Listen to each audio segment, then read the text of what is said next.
Why we don't learn from our toxic mistakes.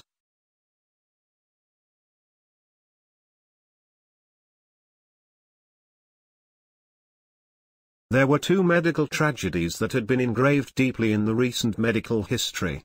Both of these episodes stemmed from the uncontrolled use of synthetic chemicals. The first tragedy was the thalidomide epidemic in Europe in the 1950s and 1960s, and the second was the diethylstilbestrol D epidemic in the United States in the 1960s and 70s. Thalidomide is a synthetic chemical that was developed in the 1950s. It is a sedative that was found to be effective in controlling morning sickness during the first trimester of pregnancy, and it was prescribed to women early in pregnancy to alleviate nausea and vomiting. Most use of the drug's use occurred in Europe. Within a year after the initial use of thalidomide to control morning sickness, pediatricians in Europe began to observe increasing numbers of babies born with a previously rare birth defect of the limbs called phocomelia, which is a congenital malformation in which the child's limbs, usually the arms, are extremely short or missing. Virtually all of the affected babies had been exposed in the womb to thalidomide. Thalidomide's effects were found to be most harmful when it was taken between days 34 and 50 of pregnancy, which is precisely the stage in which limbs are forming. In addition to interfering with limb formation, thalidomide was also associated with deformed eyes, ears, hearts, alimentary tracts, and urinary tracts. It also produced blindness, deafness, and increased risk of autism. The pattern of the abnormalities reflected the exact timing of exposure because different organs in a baby are formed at different times during pregnancy.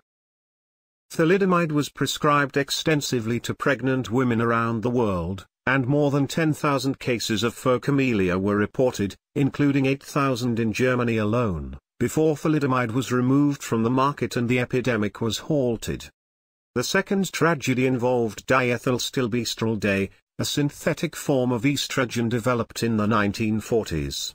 It was prescribed to as many as 5 million pregnant women in the United States in the 1960s and early 1970s to block spontaneous abortions, miscarriages, and to promote fetal growth.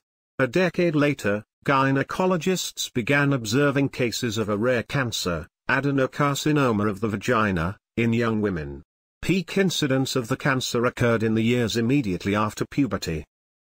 Careful medical detective work revealed that the great majority of the young women with vaginal cancer had been exposed to D in their mothers' wombs. Their mothers were physically unaffected. Further long-term follow-up studies have now shown that after age 40, D daughters have a 2.5-fold increased incidence of breast cancer. Reproductive abnormalities have also been seen in D sons. The thalidomide and D tragedies demonstrated with painful clarity that infants and children, especially during the 9 months before birth, are much more sensitive than adults to toxic chemicals in the environment and can suffer unique forms of injury that have no counterparts in adult life. Furthermore, before the thalidomide and D tragedies, it was widely believed that the placenta formed an inviolable barrier that protected the fetus against toxic chemicals. That belief is now understood to be untrue because these events proved that toxic chemicals could cross the placenta into the body of the unborn child.